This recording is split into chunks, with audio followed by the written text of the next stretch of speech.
tentang bagaimana SAK, kemudian ketentuan perpajakan, transaksi yang terkait, ya, kemudian bicara juga terkait penyusutan dan amortisasi, dan juga kalau ada transaksi pengalihan aset tetap, ya, keuntungan dan kerugiannya. Tentu aset tetap ini nanti kalau berupa tanah atau bangunan kita udah tahu bahwa final, ya, final. Tapi di sini yang dimaksud adalah selain tanah bangunan, mesin, kendaraan, ya, saham itu juga masuk dalam yang biasanya, ya, ada gain atau loss-nya. Oke, mungkin nanti kalau spesifik saham akan kita bahas di sesi terkait investasi, ya, investasi terkait pengalihan sahamnya. Nah, ini terus mesin dan kendaraan, ya. Oke. Nah, dari beberapa hal, ya, ini bicara tentu aset tetap, ya, yang tangible aset, bukan intangible, karena untuk intangible ini, ya, kita tidak masukkan. Cuma dari definisi ini tentu kita akan dapat poinnya bahwa yang kita bahas ini adalah aset berwujud, ya. Ya, ini kaitannya kalau nanti ke penyusutan kan penyusutan, ya. Kalau di intangible kan amortisasi nantinya. Nah, ini tentu memang aset ini dipakai untuk produksi, bisa dalam rangka penyediaan barang atau jasa, atau disewakan pada pihak lain. Misalnya apa? Punya mesin, punya mobil, nah dipakai untuk disewakan. Nah, ini kan juga termasuk aset tetap, bukan persediaan, gitu, ya. Tapi kalau misalnya kemarin perusahaan punya mobil yang itu di nature-nya adalah diperdagangkan, berarti masuk persediaan. Tapi kalau punya mobil tujuannya adalah untuk disewakan itu, atau punya peralatan, perlengkapan, maka akan masuk sebagai aset aktif tetap. Kemudian juga untuk kepentingan tujuan administratif juga, ya, administratif.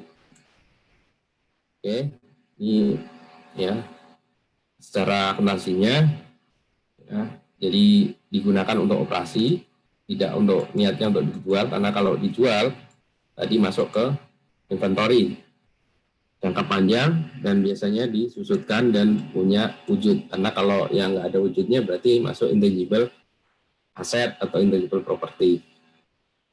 Oke, ini sebagai pengantar, ya. Silakan kalau mungkin ada tanggapan, kalian saya ini, ya, send.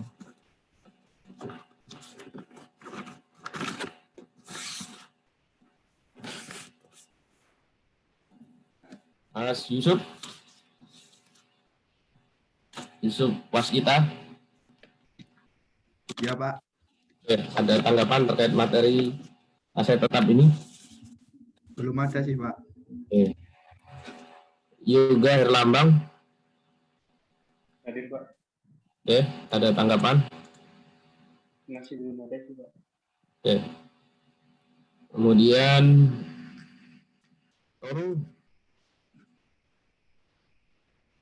Toro. Saya mau tanya, Pak, yang bagian slide ke berapa ya tadi? Bentar, Pak.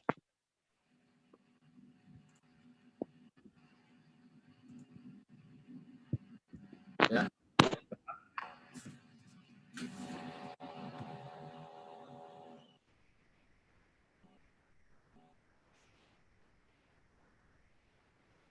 Yang bagian ini, Pak, donasi, Pak. Nah, ini kan yang buat pihak yang memberikan itu, kalau objek pajak itu kan ada tulisannya sepanjang tidak ada hubungan antar dengan usaha, pekerjaan, kepemilikan, atau penguasaan.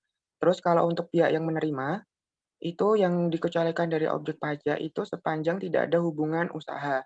Nah, kalau misalnya ada hubungan usaha itu masuknya ke store modal atau gimana ya, Pak? Oke. Jadi ini contohnya itu yang banyak itu ini, ya, misalnya yang banyak dalam bentuk CSR nih biasanya.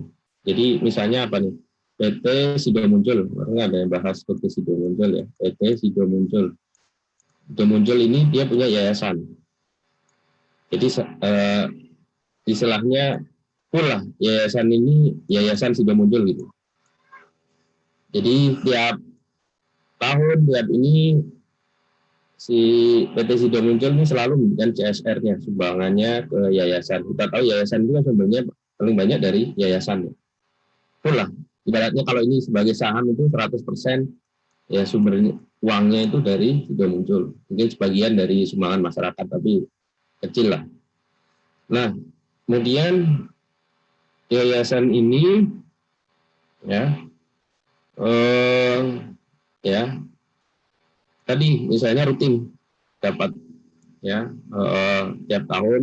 Selain ini modal awal kan yayasan itu kalau enggak ya mungkin sekitar 10 jutaan lah bikin yayasan gitu. Nah ini berikutnya nanti sumber pendanaan tadi tiap tahun dan ini sebagai sumbangan gitu. Nah kita tahu bahwa PT CSN ini yayasan Sido Muncul ini PT milik Sido Muncul. Nah mestinya ini ya atas sumbangan yang dialirkan ini akan menjadi objek pajak. Kita lihat dari sisi Sido Muncul, dia yang menerima, dia ada hubungan usaha ya, yaitu tadi saham, maka akan menjadi objek pajak ya bagi yayasan Sido Muncul. Bagi pihak yang memberi Sido Muncul, dia memberikan sumbangan dan sumbangan ini di donasi lah ya, donasi bisa sumbangan, bisa donasi untuk kaset ya. Nah sumbangan ini bagi kalau dia sumbangan biasa sepanjang nggak memenuhi PP berapa itu ya, PP terkait sumbangan kan yang ada 5 itu bencana nasional, infrastruktur, kemudian litbang, kemudian pendidikan, kemudian satu lagi itu sarana prasarana. Tidak memenuhi ini ya berarti kan nggak boleh dibiayakan. Ini dari sisi Sido Muncul. Ya, tapi kalau dari sisi yayasan, ya ini akan menjadi objek pajak. Yang kita tahu umumnya kan ya sumbangan itu kan objek pajak atau donasi tadi ya. Mungkin sebagai ilustrasi gitu kali Mas ya. Karena ada hubungan ini ya, usaha ya, hubungan usaha, kerjaan, kepemilikan. Nah, tadi contoh yang saya contohkan adalah kepemilikan atau penguasaan. Ya, contoh yang paling gampang ya kepemilikan. Ya, di akte pendirian Yayasan Sido Muncul tadi miliknya adalah PT Sido Muncul. Maka ketika mendapatkan berupa ya sumbangan atau bantuan, maka itu akan menjadi objek pajak. Sementara kalau yang umumnya itu kan tidak ya, bantuan atau sumbangan.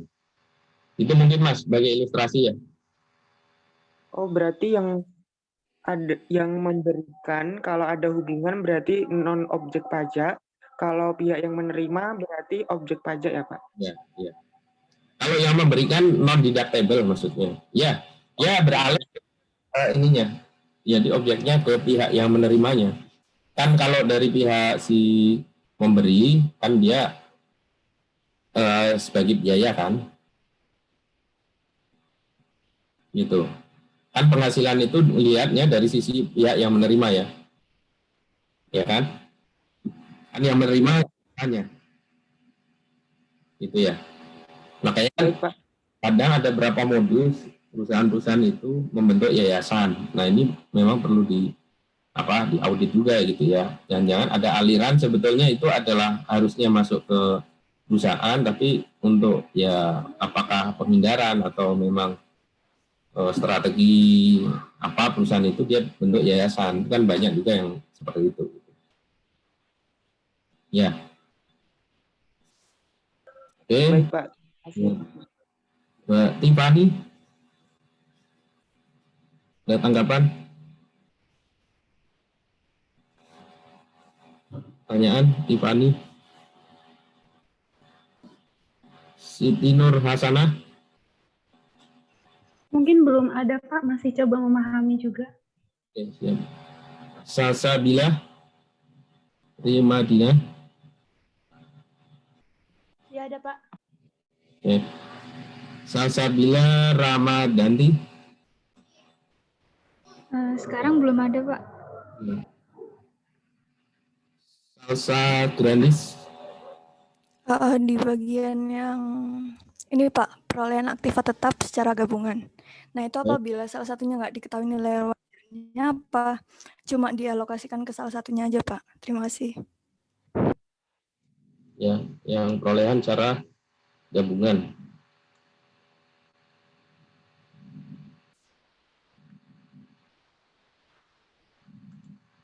Ya, ya. Bagaimana kalau misalnya salah satu tidak diketahui gitu? Misalnya, nah ini kan misalnya ini ya, orang beli tanah plus bangunan kan umumnya beli tanah berikut yang di atasnya. Ini kan sebenarnya tujuannya mengapa untuk di split seperti ini kan untuk nanti apakah terkait penyusutan ke depannya ya. Bangunan kan kita tahu ada penyusutan, kalau tanah kan tidak ada penyusutan, makanya perlu di split. Padahal waktu beli itu adalah beli tanah berikut bangunan di atasnya. Nah, bagaimana kalau misalnya salah satu ini kita tidak tahu harga wajarnya gitu, Mbak ya? Ya. Iya betul Pak. Nah, jadi ya tentu sebetulnya ya kalau ini harga wajar ini kan kita tahu dari mana appraisal kan nilai. Mestinya ya waktu menilai itu mestinya sekalian gitu. Kan biayanya juga hampir sama kan. Kalau hanya dia misalnya saya pengen tahu nilai tanah aja, ya gampang kan tinggal dicari NJOP-nya berapa. Nggak perlu penilai. NJOP plus misalnya atau harga pasar tanah di situ berapa. Kalau bangunan mungkin harus undang ahli ya, ahli arsitek, terus ngitung berapa nilai bangunan. Ya kalau misalnya hanya diketahui salah satu ya, ya ini tadi mungkin apa ya pendekatan karena penilaiannya kan banyak ya pendekatan nilai pasar, pendekatan produktivitas atau ya apa istilahnya dari tim independen ini. Kalau misalnya nggak tahu ya, ya sebaiknya dari manajemen itu harus minta gitu. Terus apalagi kalau udah salah satu ketahuan gitu, ini ya paling gampang ya dari harga pasar ya, market value di sekitar itulah gitu ya, berpatokan dari misalnya kalau tanah itu NJOP kan ada, cuma NJOP itu kadang memang masih di bawah harga pasar biasanya gitu. Ya mestinya ini untuk kepentingan pelaporan ya dari sisi apa namanya manajemen mestinya harusnya minta gitu ya. Kalau salah satu enggak ya diminta aja ke memang perlu uang ya untuk apa istilahnya ke appraisal meminta ke menilai wajarnya itu. Gitu. Jadi seperti itu Mbak ya. Jadi ya ini kaitannya ke manajemen gitu. Kalau pengen tahu berapa terus kecuali bangunan udah nggak ada nilainya atau udah bangunan lama kemudian dirubuhin itu kan sebenarnya udah nggak ada nilainya ya. Jadi tinggal nanti sebenarnya dia beli aja tanah gitu. Cuma ada di bangunan. Nah bangunan ini misalnya secara umur ekonomi sudah habis dan juga secara kelayakan mungkin udah nggak bisa ditempatin karena udah propos, udah dirubuhin. Nah itu kan tentu lihat sikonnya lah ya, sikon kondisinya. Kalau seperti itu ya bangunan tinggal dirubuhin aja kan, kemudian apa namanya dibesituakan gitu. Kalau memang belinya waktu itu adalah beli tanah. Ya umumnya orang beli tanah kan berikut bangunan. Nah bangunannya ini sudah nggak punya manfaat ekonomis misalnya dan juga habis masa penyusutannya ya sudah bisa juga dinolkan gitu. Tapi kalau lebih independen dan di laporan keuangan itu bisa penyajiannya bisa dipertanggungjawabkan ya itu harus dari penilai independen gitu. Itu mungkin Mbak ya. Baru nanti bisa dihitung alokasinya berapa tanah, berapa bangunan. Atau kalau bangunannya udah dirubuhin ya berarti kan kedepannya tinggal asetnya berupa tanah kan gitu. Mungkin gitu Mbak ya. Iya. Iya baik Pak. Terima kasih Pak. Kemudian Rohmatika.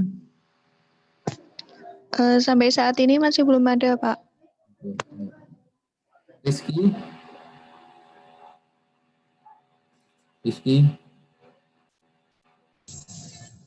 Ya. Belum ada Pak. Ya. Regan. Masih belum ada Pak. Ya. Nanti minta tolong itu ya, sharing yang PSAK 16 Surya Toto ya. Oh ya, baik Pak. Ya. Natasha. Masih belum ada Pak. Ya. Muhammad Alvin Nurfal. Sementara belum ada Pak. Ya. Muhammad Alif Lazwardi. Ada? Masih belum ada, Pak. Ya, ya. Malik Fajar, Bang Malik. Masih belum ada sih, Pak. Komang. Belum ada, Pak. Oke. Ivana, Chris, Yolanda. Belum ada, Pak. Oke. Grecia. Belum ada, Pak. Oke. Bahru Razi. Belum ada, Pak. Oke. Dinar Putri. Saya ingin bertanya terkait dibangun sendiri komersial tuh, Pak.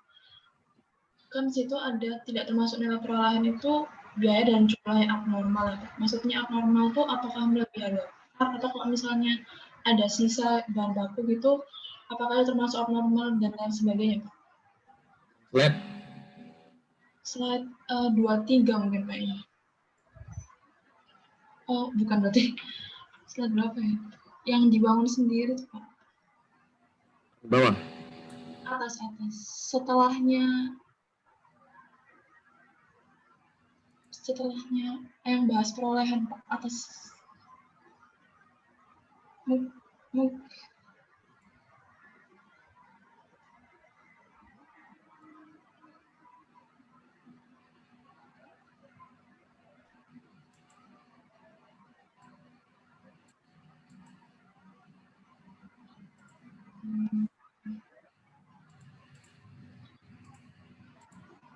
Mana? Ini ya, Mbak?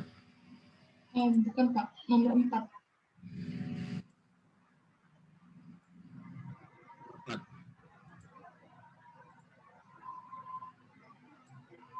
Empat.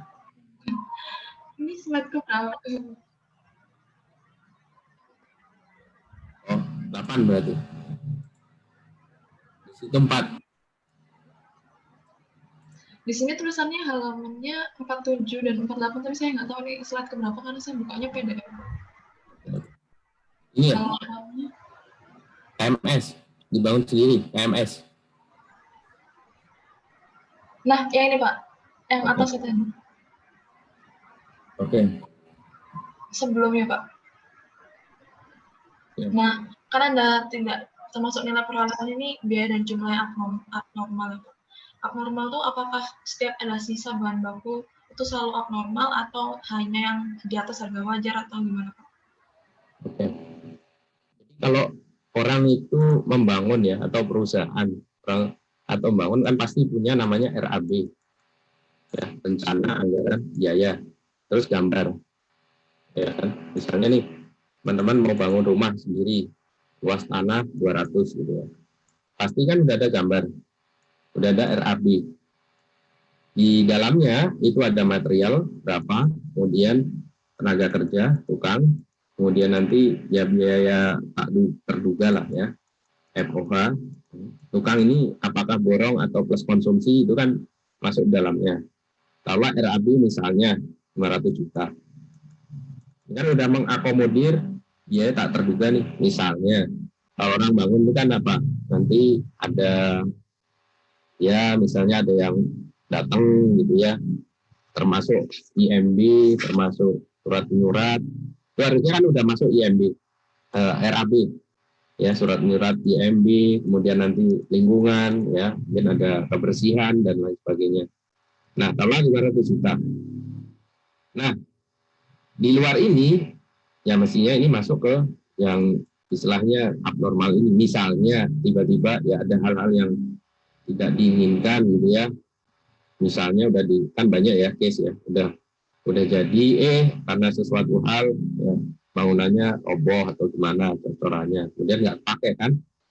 Nah ini tentu misalnya ulang lagi kan, ngecor lagi sekali lagi, perlu biaya lagi. Nah biaya yang roboh tadi kan tentu nggak bisa di state bahwa itu akan apa namanya masuk ke ini kan, yang istilahnya ini ya setidaknya paling nanti akan menjadi kerugian kita gitu. Misalnya ngecor ya itu kan biasalah di luar kendali, misalnya jebol dan lain-lain, harus ngulang lagi gitu. Ya, ini kan tentu bahan baku udah keluar, cor keluar segala macam ya, tenaga kerja udah berapa hari misalnya kan. Nah ini ya tentu kalau bagi perusahaan ya mestinya sebagai kerugian ya, kalau memang dia bangun ini dipakai nantinya buat 3M gitu. Bangun gedung buat dipakai untuk gedung kantor, gedung pabrik gitu ya. Tapi kalau kita misalnya punya sendiri kan pasti ya sudah rugilah gitu ya, kerugian. Apalagi di luar kendali di sini ya, udah kita prediksi misalnya kayak sekarang bangun nih, ya harus kita persiapkan sekarang apa? Ya hujan gitu. Hujan itu kalau ngecor kan nggak memungkinkan ya. Malam ngecor ya kan ada resiko dan lain sebagainya. Nah itu mungkin ya kalau yang saya pahami sih beberapa kali ya ini kalau terkait membangun sendiri gitu ya. Artinya kan harusnya udah disiap gambar RAB ya, perencanaan, pengawasan termasuk ya biaya-biaya lainnya. Tapi pun kalau ada yang di luar kendali ya itu tentu akan menjadi bagian dari, kalau memang itu nantinya gedung buat 3M ya, ya mestinya masuk ke kerugian gitu mestinya. Tidak masuk ke kapitalisasi ke aset tersebut mestinya. Itu ya Mbak ya. Baik, Pak. Ya. Terima kasih. Oke. Kemudian Desiani. Masih belum ada, Pak. Desi Agustina. Belum ada, Pak. Ryan Febrio. Saya, Pak. Ya. Ya. Ada yang nomor slide halaman 25, Pak. Ya. Sorry, Pak. Halaman 27, Pak. 27 tentang ini ya. Perolehan aktiva tetap secara angsuran. Oke. Saya belum paham maksud di sini, Pak. Ya. Maksud yang hal itu, Pak. Ya. Oke. Jadi misalnya ini kan perolehan tetap secara angsuran. Ini kan misalnya kayak rumah gitu ya. Rumah itu kan terminologinya antara secara kredit atau secara angsuran. Ya. Orang familiarnya sih beli rumah kredit ya, KPR, makanya disebut KPR kan. Lalu yang angsuran gimana? Nah, angsuran ini kan misalnya kalau kredit ini umumnya kan nanti ke bank ya. Nah, angsuran ini ada beberapa pengembang yang dia modalnya kuat, dia mau bangun ya beberapa perumahan gitu ya. Nah, dia rela misalnya nanti oke harga misalnya 200 juta, ya udah diangsur, ya kan? Berapa kali nih misalnya? 60 kali atau 5 tahun. Nah, tentu si pengembang ini kan memperhitungkan inflasi, memberikan, makanya ada semacam kayak interest juga kan, ada bunga juga. Nah, tentu kalau harga pokoknya cost-nya adalah 200, sementara ini kan 60 kali, berarti kan 5 tahun ya. Nah, ini kan ada pasti dong kalau cash bayar sekarang itu present value-nya misalnya 200. Kemudian dibayar dalam waktu diangsur selama 60 kali, berarti kan 5 tahun ya. Berarti kan nanti ada semacam perbedaan ya. Nah, ini kan present value anda ini ya ini sebagai beban bunga gitu kalau di akuntansi ya. Tapi kalau misalnya secara kredit itu kan ya nanti kalau selama perolehan kredit itu kan nanti ke kapitalisir ya. Nah, kalau pajak gimana nih pajak? Intinya pajak ini kalau memang masa manfaatnya lebih dari 1 tahun ya penyusutan atau amortisasi. Nah, bunga dikapitalisir selama perolehan aset. Artinya misalnya yang contoh paling gamblang itu adalah misalnya ini perusahaan tadi bangun ya perlu waktu 2 tahun, sementara dia pinjam 5 tahun. Nah, ini kan yang dikapitalisir adalah selama yang proses pembangunan. Itu yang ini. Yang 3 tahun ya berarti masuk ke biaya. Ya, diakukan sebagai biaya kan gitu ya. Nah, ini kira-kira seperti itu Mas Brian. Mungkin setelah adzan zuhur nanti saya lanjut lagi ya. Bentar ini Klik sebentar.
Ya.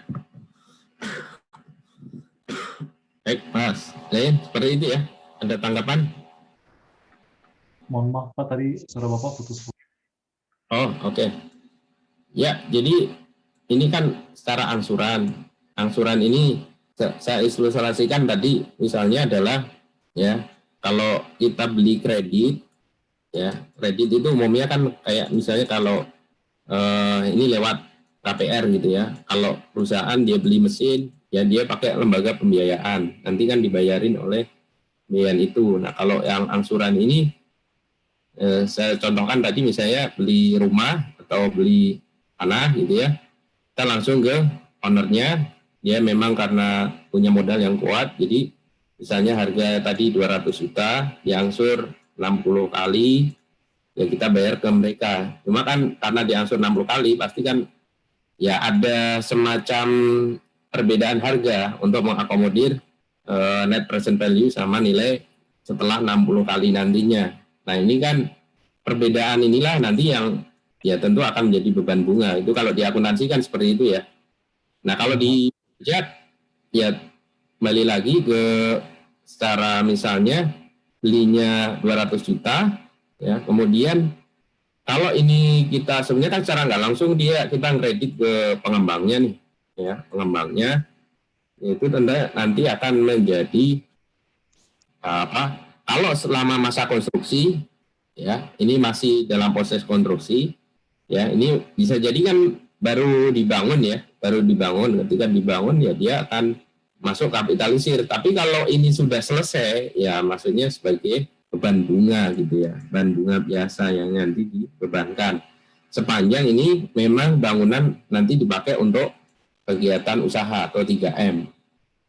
Ya, diinventarisir juga ini, Mas. Saya kira bangunannya apa, kemudian syarat dan ketentuannya seperti apa untuk bisa menerapkan, ya. Yang jelas kan kalau dari sisi akuntansi maupun perpajakan ada pembayaran lebih, itu kan lebih ini maksudnya ke apakah pendapatan bunga atau pembayaran bunga. Tinggal nanti yang ngasih dari mana, apa dari bank, ya, atau dari pengembangnya langsung gitu ya. Oke, mungkin seperti itu ya, Mas. Saya ingin mengonfirmasi, Pak. Ya. Berarti untuk yang diakui di pajak itu sebesar, maaf Pak, yang diakui di pajak itu sebesar nilai perolehan seperti biasa. Cuma apabila ada perbedaan bunga, apabila ada perbedaan nilai, karena tadi nilai present value itu, maka diakui sebagai beban bunga. Sepanjang termasuk 3M. Ya. Itu kalau ini ya, aset tersebut udah selesai masa konstruksinya ya. Iya, Pak. Ini ada penegasan sih yang waktu itu kita bahas ya. Sepanjang dia masih masa konstruksi, kapitalisir, tapi kalau sudah selesai ya masuk ke biaya bunga aja, ke ya pembebanan bunga gitu. Tidak masuk di kapitalisir. Siap, Pak. Ya. Baik, Ayu Putu. Belum ada, Pak. Ya. Ari Nugroho. Iya, Pak. Izin bertanya, Pak. Ya. Tapi pertanyaan saya nggak spesifik ke slide gitu, Pak. Iya, nggak apa-apa. Jadi ada yang saya belum paham, Pak, dari materi juga, dari yang sebelum UTS, dan di sini ada lagi. Kalau misal ini, Pak, sedan untuk direksi itu kan penyusutannya 50, yang boleh dibebankan 50% ya, Pak ya? Ya. Nah, pertanyaan saya, kalau misal sedan itu disusutkan menggunakan saldo menurun, apakah nanti nilai bukunya itu nilai buku yang dikurangi depresiasi 50% atau utuh yang 100% baru nanti secara fiskal dibebankan 50% gitu, Pak? Ya. Ini terkait cap 220 ya, Mas ya? Cap 220 2000 ya ini. Ini kan intinya pembebanan biaya penyusutan kalau mobil sedan itu kan hanya boleh 50%, gitu ya? Iya, betul, Pak. Oke, nah kemudian bagaimana kalau metodenya saldo menurun? Iya. Itu ya Mas, saldo menurun, kita tahu 2 kali dari garis lurus, ya kan? Misalnya sedan tadi kan, ini umurnya berapa tahun sih?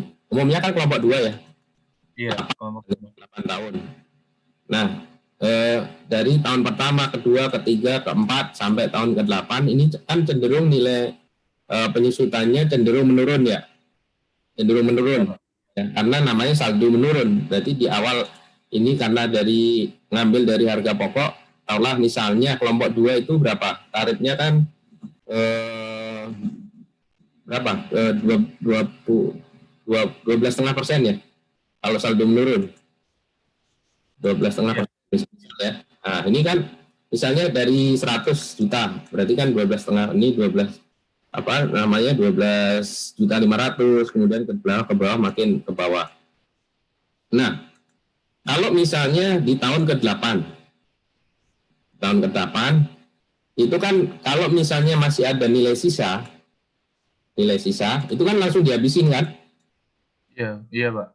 Ya, 100 ini makin menurun, paling bawah misalnya udah disusutin 5 juta nih misal ya, 5 juta, masih ada sisa 4 juta. Dan berarti kan tahun ke-8 adalah 9 juta ya? Iya. Ya, bagaimana pembebanan fiskalnya? Nah, fiskalnya kan tentu berarti 50% dari pembebanan fiskal di tahun tersebut kan gitu. Jadi dihitung dulu berapa penyusutan fiskalnya, setelah itu hanya pembebanannya 50%. Kenapa ada aturan 50%? Karena mobil sedan ini itu kan nggak sepenuhnya dipakai buat kegiatan bisnis, buat 3M. Kadang dipakai untuk kepentingan pribadi, ya direksinya mungkin untuk acara keluarga atau acara pribadi. Nah, karena untuk kapan menghitung untuk kepentingan bisnis, kapan untuk keluarga itu kan susah. Maka ya ini istilahnya dari pemerintah itu ngeluarin Dirjen ini DJP biar mempermudah. Ya udah, kalau udah kayak gini ya, apalagi mobil ini sehari-hari nggak di kantor, diparkir di kantor ya, di rumah, jadi pulang pergi memang di bawah direksi atau sopirnya. Ya ini menunjukkan bahwa memang nggak sepenuhnya dipakai untuk bisnis karena jabatan tertentu gitu. Nah, kita lihat mungkin beberapa perusahaan itu mobilnya parkir di kantor, artinya apa? Nggak dikuasai secara tertentu kepada pejabat tertentu. Nah, itu full kalau itu cirinya. Makanya biasanya ya, kalau audit atau ini kita nanya, ini mobil di mana nih parkirnya? Sehari, misalnya malam nih, Sabtu Minggu, oh di kantor, oh berarti itu adalah mobil dinas, kantor, tidak dipakai dibawa pulang. Tapi kalau ini mobil di mana? Oh ya sehari-hari ya tergantung bosnya aja dipakai di mana, kadang di mana, yaitu menunjukkan bahwa itu sebetulnya karena jabatan tertentu kena aturan yang tadi kayak 20 tadi gitu.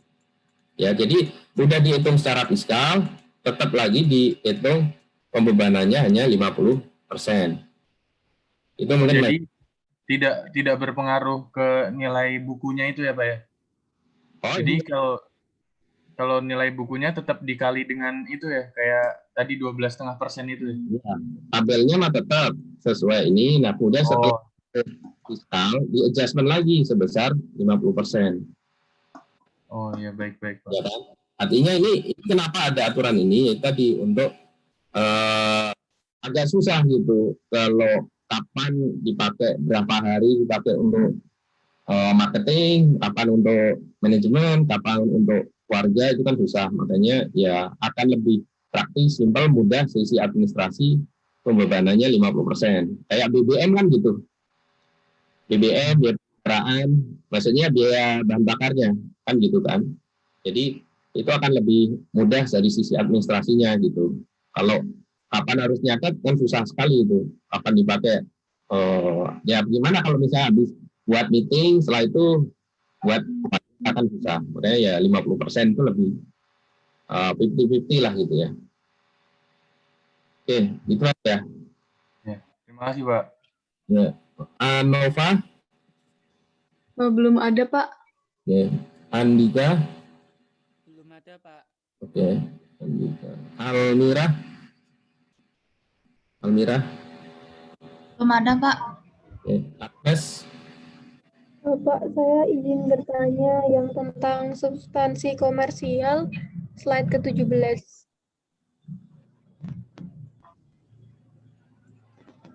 Ya.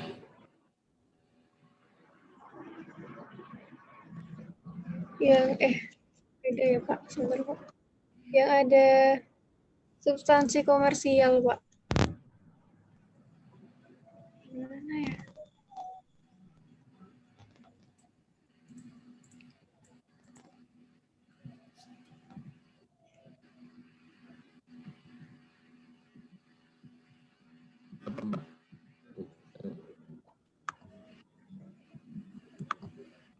Slide ke-34. Oh iya, bagi dua ya. Ini ya Mbak? Iya, Pak. Ya. Iya. Itu yang saya mau tanyakan, contohnya transaksi yang tidak ada substansi komersialnya sama kapan kita bisa dibilang itu tuh transaksi memiliki komersial dan tidak. Ini ada di pengantar nih, contoh ini. Jadi sebetulnya kan gini, pertukaran aset, tukar tambah lah ya. Tukar tambah ini ada beberapa ini memang ya. Apakah tadi misalnya tukar tambahnya itu misalnya ada uang kas atau tidak. Kemudian tukar tambahnya itu apakah misalnya lebih bagus atau tidak gitu ya. Nah, ini mah ada beberapa cara ya. Cara hanya apakah tadi misalnya tidak ada pengurangan itu dia akan mengurangi aset yang baru gitu ya. Ini ya. kalau di pengantar itu ada dicontohkan ya, apa istilahnya ya, itu tadi misalnya dia ada tambahan tukar tambah membayar kas atau tidak, kemudian ini memang tukar tambahnya terkait dia bisnisnya tukar tambah mobil atau tidak ya. Kalau di pajak itu nanti akan dilihat ya tadi harga pasar wajarnya ya, harga pasarnya ya. Jadi kalau ini kan misalnya nggak bisa dinilai nih, nggak bisa secara komersial, nggak bisa itu kan agak susah misalnya. Nah kalau secara pajak ini, nah ini mungkin saya sekaligus ini ya kan ya. Nah ini nih ya. Jadi kalau akuntansi kan tadi pertukaran kan gitu. Nanti mungkin dicoba ya. Nanti saya coba cari lagi yang pertukaran di materi pengantar itu kan ada pertukaran yang sejenis, mobil sesama mobil atau beda jenis, mobil dengan mesin, kemudian dengan mobil dengan yang baru. Nah itu sebenarnya poin-poinnya di materi itu sebenarnya ya. Nah berikutnya sekarang isunya kan tadi masalah harga wajar. Nah ini bagaimana kalau pajak? Nah pajak ini kaitannya yang kemarin terkait persediaan ya. Ini ada di undang-undang ya. Ada di undang-undang penjelasan undang-undang PPh kita pasal 10 ya. Misalnya ini saya ambil langsung contoh PTA tukar sama tukar barang ya atau harta X atau Y ke PTB misalnya. Nilai bukunya 10, di sini 12 ya. Kemudian di sini harga pasar sama-sama 20. Ya. Ini tidak ada isu masalah tadi menambah tambah uang atau apa istilahnya mesinnya ini menjadi lebih bagus atau yang sejenis, itu tidak ada isu itu. Kalau di PSAK di akuntansi tadi ada berapa topik itu di situ ya. Kalau misalnya barangnya sejenis, mobil sama mobil, lawannya sama gitu ya, kapasitasnya sama. Nah ini tidak sampai ke sana ya. Yang ditekankan di sini adalah kalau ada pertukaran aset, nah yang ini adalah harga pasar. Ya, di sini harga pasar misalnya sama-sama 20 juta. Nah, berapa keuntungan yang dicatatkan oleh PTA? Karena isunya ya terkait tukar tambah maupun jual beli ya aset tadi akan di awal saya sampaikan ada gain atau loss, termasuk juga pertukaran ini. Nah, kalau tukar tambah itu tidak mengakui gain atau loss, nah ini berarti akan mengurangi nilai buku awalnya. Itu misalnya ada tukar tambah, itu adalah salah contoh yang memang tidak ada substansi ekonomi. Misalnya saya tukar tambah mobil karena memang ingin ganti misalnya. Nah, karena mobil saya lama kemudian diganti baru misalnya, ya kalaupun saya perlu nambah uang cash lagi, itu secara nggak langsung kan saya mengurangi harga pokok yang mobil yang perlakuannya gitu ya. Nanti bisa dibuka lagi deh materi pengantar terkait masalah ini. Ini ada penjelasan detailnya sebenarnya, ada contoh-contohnya. Nah, saya langsung balik ke pajak. Jadi kalau pajak itu ya, misalnya yang dilihat adalah untuk ngitung gain atau loss-nya dari pertukaran itu harga pasar. Ya, dilihat nih harga pasar. Nah, misalnya gini, PTA kan dia barang nilai bukunya 10, ditukar sama harta Y, ya. Berarti nanti keuntungannya adalah sebesar 10 juta. 20 dikurang 10. PTB berapa keuntungannya? Ya, 8. Itu 20 dikurangi 12 ini. Oke. Nah, saya coba sekarang ganti nih. Ini 20 menjadi 25. Ada kasih pendapat enggak? Nah, karena isu yang tadi pertukaran akan lebih ini nantinya ke sini nih. Nah, kira-kira berapa ini saya ganti ini jadi 25, ini 20. Berapa keuntungan yang dicatatkan oleh PT A dan juga PT B? Ada kasih pendapat?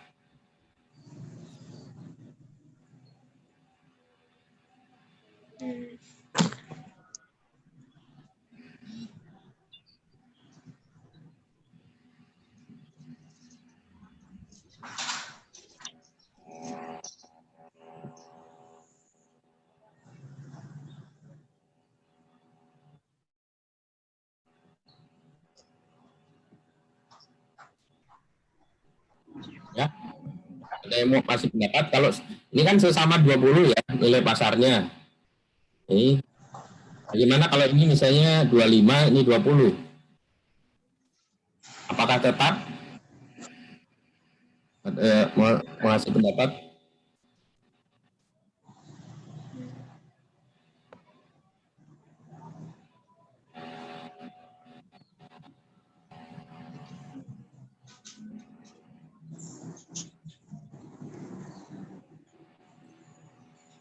Ya, ada?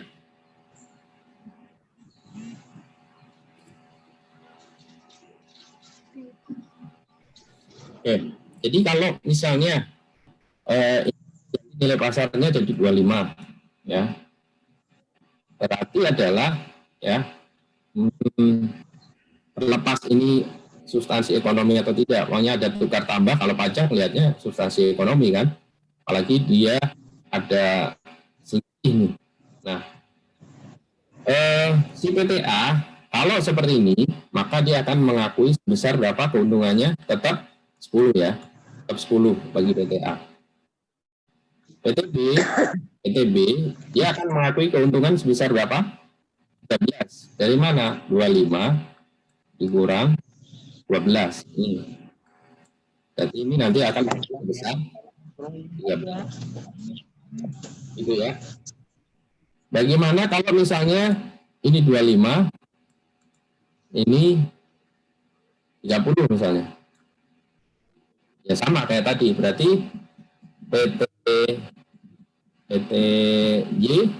PTB dia akan ngakuin 25 nih ya, dikurang 12, berarti berapa tadi? 13. Nah, kalau ini PTA dia akan mengakui keuntungan sebesar ini 30 min 10, berarti apa? 20. Jadi dia akan mendapatkan sebesar ya 30. Nah, itu yang makanya nanti kalau di jurnal ya terkait pertukaran itu kan nanti jurnalnya adalah ya mesin yang baru berapa. Nah, pajak karena menganut market value ya.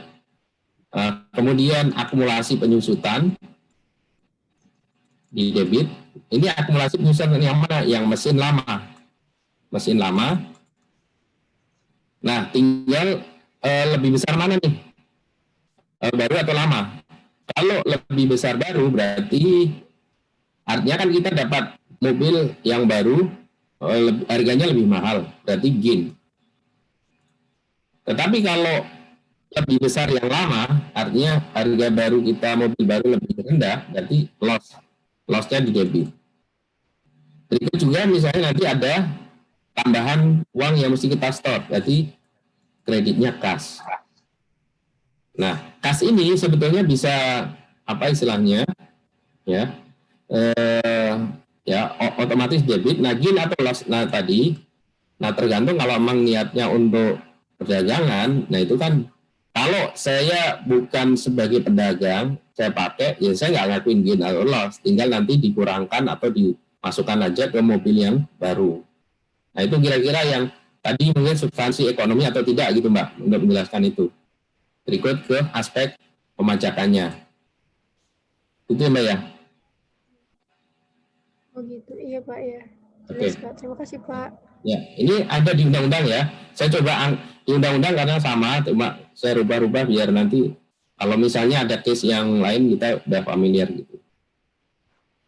Baik, seperti itu ya teman-teman. Nah, berikutnya kita coba kasih kesempatan nih Mas Regan ya untuk menyampaikan PSAK 16 Surya Toto ya. Surya Toto ini perusahaan yang bergerak di bidang sanitari, Mas ya. Jadi kalau teman-teman mungkin pasti udah biasa memanfaatkan di toilet maupun di kamar mandi yang mereknya Toto ya. Toto itu adalah keluaran dari Surya Toto ya. Jadi kalau ada di kamar mandi maupun handle itu mereknya Toto itu keluaran dari Surya Toto ya. Itu pernah lah beberapa kali untuk ini ya selain visit gitu waktu di KPP masuk bursa. Oke, silakan Mas ya Regan. Ya, baik Pak. Bisa share ya. Belum bisa share screen Pak. Oh ya, sebentar.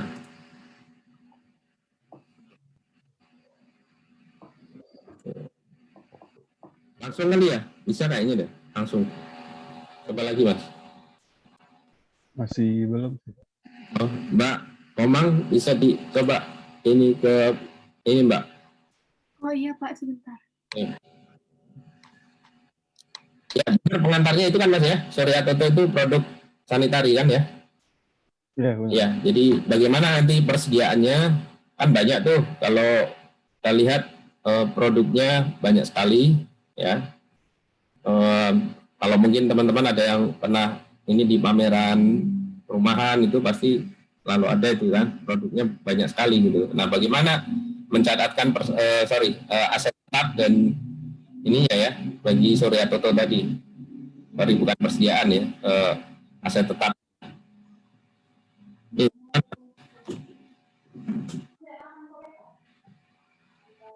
Udah telat ya? Ya.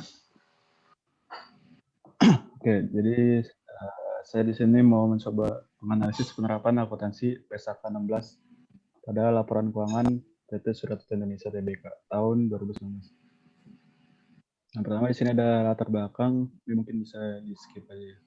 Penjelasan tentang SAK, PSAK, seperti teman-teman yang sebelumnya gitu penjelasannya.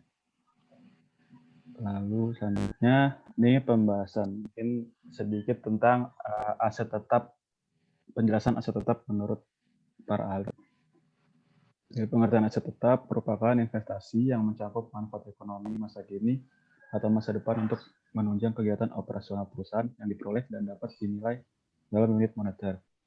Nah, apabila memiliki manfaat ekonomi lebih dari satu periode, maka aset tersebut termasuk dalam kelompok aset tetap. Nah, jadi inti yang paling mendasar tuh aset tetap tuh lebih dari satu periode gitu masa manfaatnya. Aset tetap sendiri tuh dibagi menjadi dua, berwujud dan tidak berwujud. Lalu aset tetap tuh biasanya digunakan untuk menyediakan barang atau jasa dan tidak untuk dijual. Nah, ini poin yang keduanya, tidak untuk dijual. Lalu aset tetap itu bisa berupa gedung, bangunan, peralatan, tanah, mesin, dan kendaraan. Lalu aset tetap dapat berubah sebagai akibat dari inflasi dan perubahan manfaat ekonomi itu dari kayak penyusutannya dan lain-lainnya. Lalu langsung ke bagian ini. Ada dua model pengukuran yang dapat dipilih untuk melaporkan nilai aset tetap. Jadi yang pertama itu adalah model biaya atau cost method gitu ya. Lalu yang selanjutnya dalam mencatat aset tetap sebesar biaya perolehan dan dikurangi dengan akumulasi penyusutan. Itu yang cost method. Lalu yang kedua ada model revaluasi atau revaluation method. Nah, revaluation method ini mencatat aset tetap berdasarkan nilai wajar yang dapat dinilai kembali akibat aset yang dilaporkan. Nilainya berbeda signifikan dengan nilai wajar. Nah, selanjutnya ini pembahasan mengenai aset tetap menurut PSAK dan PSAK 16 dan aspek perpajakan yang ada di aset tetap. Jadi menurut si PSAK 16 itu menunjukkan bahwa aset tetap adalah aset berwujud yang dimiliki dan digunakan dalam produksi atau penyediaan barang dan jasa atau aset tetap juga bisa dalam wujud untuk direntalkan kepada pihak lain atau untuk tujuan administratif dan diharapkan untuk digunakan selama lebih dari satu periode. Nah, ini sebenarnya pengertiannya sama aja gitu ya, kayak pengertian pada sebelumnya gitu. Intinya lebih dari satu periode dan untuk produksi gitu. Lalu selanjutnya, agar aset tetap dapat terus ada dalam laporan keuangan dan mengikuti perkembangan nilai sebenarnya dari aset tersebut, maka perlu adanya pengakuan biaya, baik di awal perolehan, periode berjalan, maupun di akhir masa manfaat aset tersebut. Nah, dalam PSAK 16 ini, menurut saya ada 5 hal penting gitu, atau 5 kaidah gitu, tentang aset tetap. Nah, jadi di PSAK 16, diharuskan untuk setiap perusahaan ini melakukan pengungkapan terhadap aset tetapnya. Jadi pengungkapan ini ada 5 poin. Yang pertama itu adalah dasar pengukuran aset tetapnya harus diungkapkan. Terus yang kedua metode penyusutan yang dipakai. Yang ketiga umur manfaat dan tarif penyusutan. Yang keempat ada jumlah tercatat bruto dan akumulasi pada awal dan akhir periode. Lalu yang terakhir ada rekonsiliasi jumlah tercatat. Nah, terus yang selanjutnya mengenai aspek perpajakannya. Nah, kalau yang kita tahu kan dalam aspek perpajakan tuh ada istilah namanya rekonsiliasi fiskal, yaitu salah satu cara untuk mencocokkan perbedaan yang terdapat dalam laporan keuangan komersial yang disusun berdasarkan sistem keuangan akuntansi komersial gitu, dengan dicocokkan dengan peraturan fiskal yang berlaku, di mana di Indonesia itu kan mengacu pada Undang-Undang PPH. Nah, menurut Undang-Undang PPH, pengakuan nilai aset tetap atas perolehan awalnya sebagai dasar nilai pengenaan pajak diakui atas beberapa hal tertentu. Nah, di sini ada 3, yaitu pertama dalam hal terjadi jual beli harta, tidak karena hubungan istimewa seperti yang disebut pada UU PPH pasal 18 ayat 4, maka nilai aset tersebut berdasarkan jumlah sesungguhnya yang diterima atau dikeluarkan. Dalam hal terpenuhi syarat hubungan istimewa pada poin 1, maka nilai aset berdasarkan nilai yang seharusnya dikeluarkan. Lalu yang ketiga, dalam hal terjadi likuidasi, pembubaran, peleburan, pemekaran, pemecahan, atau pengambil alihan usaha, maka nilai aset tersebut berdasarkan nilai pasar yang berlaku saat terjadi atau diatur lain oleh Menteri Keuangan. Nah, selanjutnya dalam UU PPH juga diatur mengenai masa manfaat. Itu terdapat di Pasal 11 Undang-Undang Nomor 36 Tahun 2008 tentang pajak PPH dan PMK Nomor 96 PMK 03 2009. Lanjut. Nah, ya langsung ke intinya. Jadi di sini analisis implementasi PSAK 16 untuk aset tetap dalam laporan keuangan PT Suratoto Indonesia Tbk tahun 2019. Nah, di dalam CALK PT Suratoto Indonesia tahun 2019 ini dia menjelaskan gitu ya, ada mengenai deskripsi tentang aset tetap gitu. Di sini juga dia sudah menjelaskan tentang ininya, masa manfaatnya. Nah, lebih lanjutnya, jadi di PT Suratoto ini dia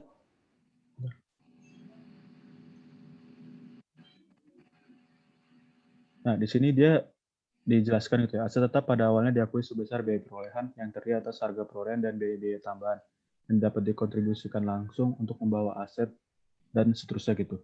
Nah, jadi pada pernyataan ini PT Suratoto Indonesia Tbk ini dia menyatakan bahwa bisa kita simpulin gitu ya, bahwa dia pengakuan aset tetapnya ini menggunakan cost method atau tadi metode biaya. Nah, jadi di cost method ini udah sesuai dengan di PSAK 16 gitu kan. Di PSAK 16 diperbolehkan menggunakan 2 metode. Tadi kan ada cost method dan revaluation method. Nah, di PT Suratoto ini dia menggunakan cost method. Nantinya ada di bawah gitu lebih detailnya. Nah, selanjutnya PT Suratoto juga melakukan pengungkapan atas metode penyusutan yang digunakan. Di mana tuh disebutkan tadi di atas dihitung dengan menggunakan metode garis lurus sesuai dengan estimasi masa manfaat aset. Nah, dalam hal ini juga udah sesuai dengan PSAK 16 di mana dia mengungkapkan metode penyusutannya, yaitu garis lurus. Nah, mungkin menurut saya yang sebenarnya mungkin nanti ini dampaknya ke Undang-Undang PPH ya. Di Undang-Undang PPH ini kan ada diatur mengenai masa manfaat aset tetap.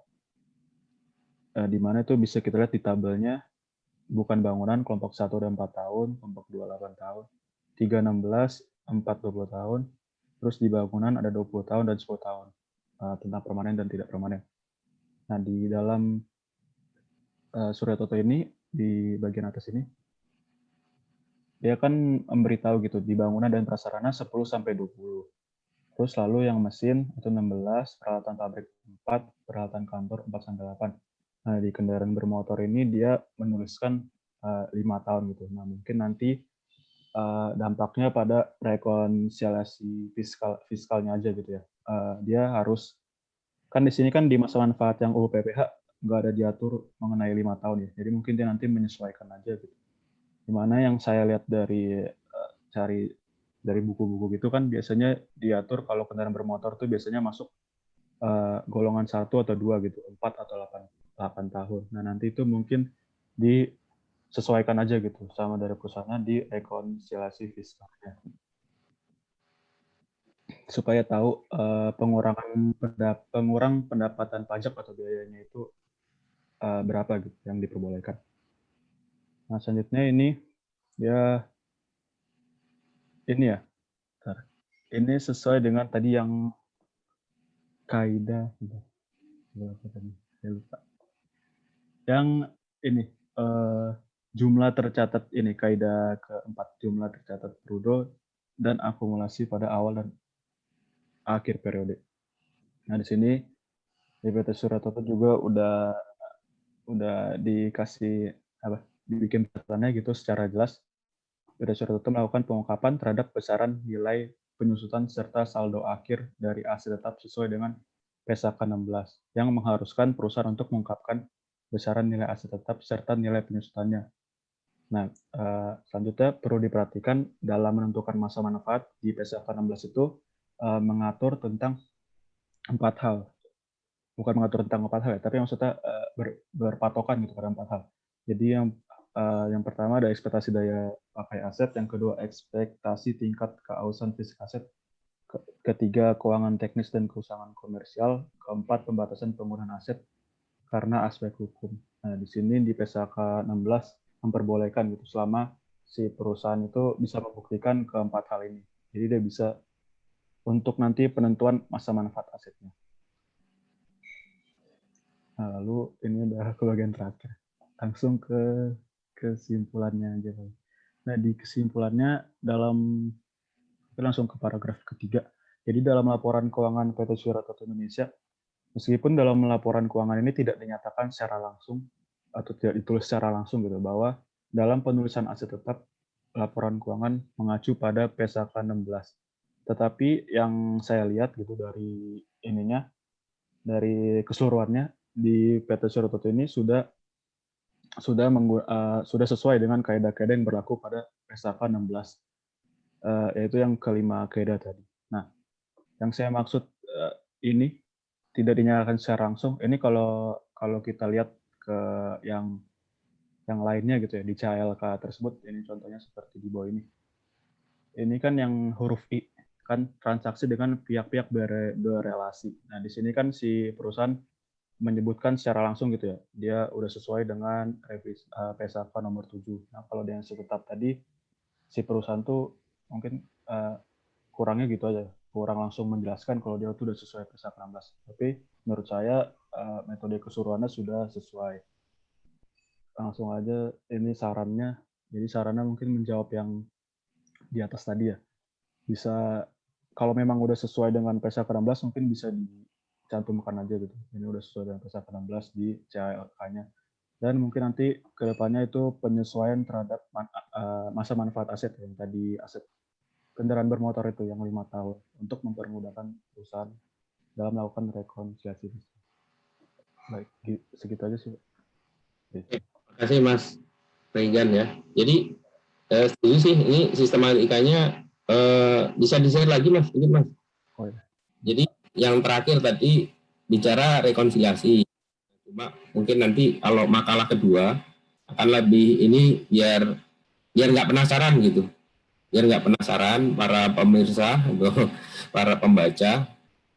Jadi disebutin juga ketika rekonsiliasi di CLK rekonsiliasi khusus mengenai aset tetap itu apakah ada beda waktu atau beda tetap, ada koreksi positif atau negatif. Jadi alangkah lebih tepatnya nih, tadi kan bicara rekonsiliasi fiskal ya, karena ada perbedaan masa manfaat, perbedaan metode, perbedaan kebijakan akuntansi dan pajak. Nah itu sebaiknya ya di kesimpulan dijelasin bahwa perusahaan misalnya udah menerapkan TSA 16 itu kan secara akuntansi. Nah, secara pajaknya gimana? Nah, dilihat di CALK khusus bab rekonsiliasi. Nah, apakah dia misalnya sudah melakukan koreksi fiskal atas beda tetap terkait penyusutan. Koreksinya misalnya koreksi negatif sebesar sekian M. Kenapa? Karena pajak menganut metode garis lurus atau saldo menurun yang nilainya menjadi lebih besar. Mau nggak mau kan berarti harus koreksi negatif.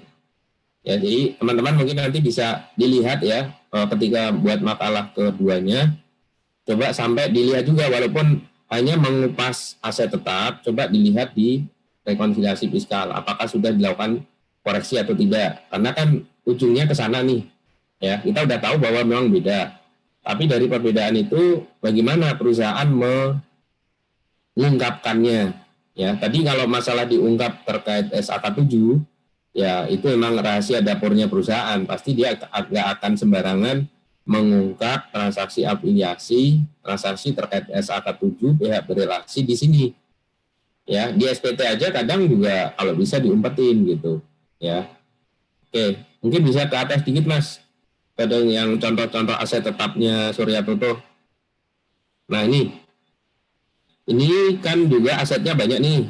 Nah, kita tahu bahwa tanah ini di bawah di sini tidak ada penyusutan ya teman-teman ya. Nih kita tahu nih tanah kemudian tanah ini 2018 ya, ini saldo 2017 nih 18. Artinya apa nih? Ada pengurangan. Berarti di sini kalau mau kita dalamin dari sisi pertemuan kita yang ke-9 ini, berarti ada transaksi penjualan tanah, ya kan? Betul nggak Mas? Ya, tanahnya berkurang, ya asumsinya gitu aja. Tapi kalau mau lihat lebih lanjut, ya nanti itu di ALK nanti ya. Tapi secara sederhananya, ini tanah berkurang, oh berarti ada penjualan tanah nih. Terus bangunan sarana prasarana, ada penambahan, berarti ada perolehan, dan juga ada pengurangan. Nah, pengurangan ini berarti ada isu terkait penjualan juga nih. Nah, berarti kan nanti kita hitung tadi berapa gain atau loss-nya. Kalau tanah kan, kalau dijual kan pajaknya udah final aja kan, 2,5% misalnya. Kemudian mesin ini ada penambahan, berarti ada perolehan. Nah, belinya mesin dari mana? Apakah impor atau dalam negeri? Nah, itu kan nanti kalau mau buat latihan jurnal, buat ngecek kan bisa juga ya. Kemudian ada pengurangan. Berarti di sini ada beli mesin, ada juga jual mesin. Atau tukar tambah nih, jangan-jangan nih. Nah, kayak tadi. Ya, tukar tambah mesin. Nah, ini tentu nanti bisa dalamin ini kalau memang analisis lebih dalam ya. Ini kan kita pengen tahu kebijakan akuntansi dan pajaknya saja. Nah, kemudian ada reklas. Ya, 3M. Ya, kemudian peralatan pabrik, ini ada penambahan. Apakah peralatan pabrik ini beli sendiri atau seperti apa nih? Kemudian ada pengurangan. Peralatan kantor juga demikian. Kendaraan bermotor. Nah, dari 7,9 menjadi 10. Nah, di sini ada pengurangan. Apakah jual kendaraan? Berarti kan ada isu dari transaksi ini nanti kita akan menemukan ada gain atau loss, ada pajak final atau tidak. Kemudian reklas 3,3. Nah, apa ini? Ini kan biasa harusnya sih diperjelas ya keterangan nomor berapa ini. Cuma memang ya kadang keterbatasan laporan keuangan walaupun audited juga seperti itu gitu. Memang sengaja nggak diungkap semua. Kemudian aset sewa pembiayaan. Nah ini kan kita bicara nanti nih leasing ya. Berarti perusahaan itu selain dia punya aset tetap beli langsung, ada lewat ini leasing. Nah misalnya nih mesin tetap, peralatan kantor reklas yang semula 8. Nah berarti ada kemungkinan peralatan kantor, nah ini yang di bawah kemudian direklas di atas. Ada kemungkinan ini awalnya 2017 2018 dia reklas sudah menjadi peralatan kantor ini milik perusahaan. Kendaraan bermotor, ini ada penambahan, ada juga reklas. Kemudian aset dalam penyelesaian. Nah, tadi ini contohnya tadi adalah misalnya bangunan ya, dan masih dalam proses misalnya. Nah, ke bawahnya sedikit Mas. Ini yang ini. Nah, kemudian ini bicara akumulasi penyusutan. Nah, terlihat di sini yang disusutkan apa? Bangunan dan prasarana, mesin, peralatan kantor, ya, tanah tidak ada. Nah, kemudian bicara aset pembiayaan. Di sini ada penambahan penyusutan. Nah, ini kan nanti kalau kita bicara leasing, nah berarti nanti bagaimana nih penerapan PSAK 73-nya, ya. Apakah memang memenuhi yang kemarin waktu itu sudah kita bahas. Kemudian dari sisi pajak, apakah nanti ada koreksi positif atau tidak atas penyusutan. Kemudian nanti ada koreksi negatif atas angsuran atau tidak. Nah, muaranya itu, ya teman-teman bisa cross-check di CALK yang membahas tentang rekonsiliasi fiskal. Saya kira ini dari sistematikanya sudah oke Mas, cuma giliran kesimpulannya para pemirsa biar nggak penasaran, jadi dijelasin mungkin walaupun singkat, oh iya, dia sudah menerapkan PSK 16, kemudian dari sisi perpajakan karena ada perbedaan peraturan, perbedaan metode, perbedaan umur ekonomis, perbedaan ya kebijakan, termasuk tadi apakah cost method atau revaluasian gitu ya. Nah ini sudah jelas dijelaskan tadi bahwa ini cost method. Mengenai terkait revaluasian itu nanti ya di reval ya, pokok bahasan reval.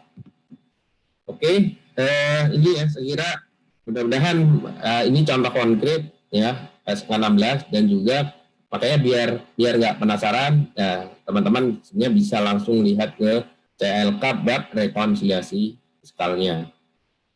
Oke, nah terkait teknis menghitung penyusutan amortisasi saya kira itu sudah familiar lah ya, nanti bisa kita tambah dengan setelah sesi ini itu adalah sesi mengenai latihan gitu ya, latihan yang teknis ya. Jadi kita gambaran besarnya dapat PSAK 16, kemudian ketentuan perpajakan, kemudian teknisnya nanti saya akan share latihan ya, latihan PG seperti yang kemarin sudah kita bahas, cuma lengkap ya, dari pertemuan terkait persediaan sampai nanti ke real estate.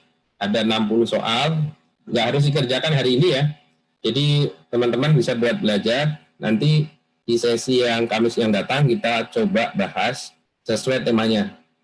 Kamis yang datang itu kan insya Allah kita udah bahas 3 ya. Inventory, aset tetap, sama revaluasi. Jadi nanti yang saya share bisa buat pembelajaran, nantinya kita bahas di sesi yang ke-3 sebelum libur.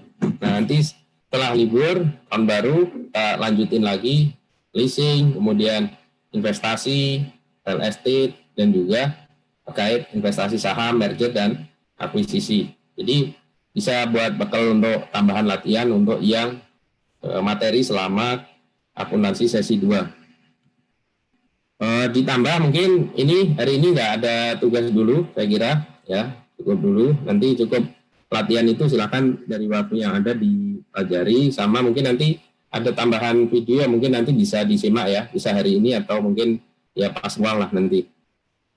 Oke, saya kira itu ya untuk sesi hari ini saya cukupkan. Tapi kalaupun ada pertanyaan silakan.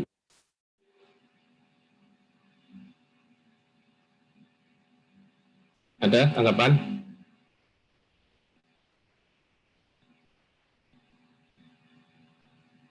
Tidak ada? Ya, kalau tidak ada, mungkin saya akhiri dulu. Nanti saya akan share latihannya. Ya, ada kurang lebih tadi 60 soal PG, bisa dilihat dulu nanti pembahasannya, pengerjaannya bisa sampai Kamis yang akan datang. Nanti Kamis datang kita lakukan pembahasan. Ya, tidak perlu dikumpulkan, yang penting buat dokumentasi pribadi dulu untuk teknisnya biar kita lebih ya clear dan jelas gitu ya.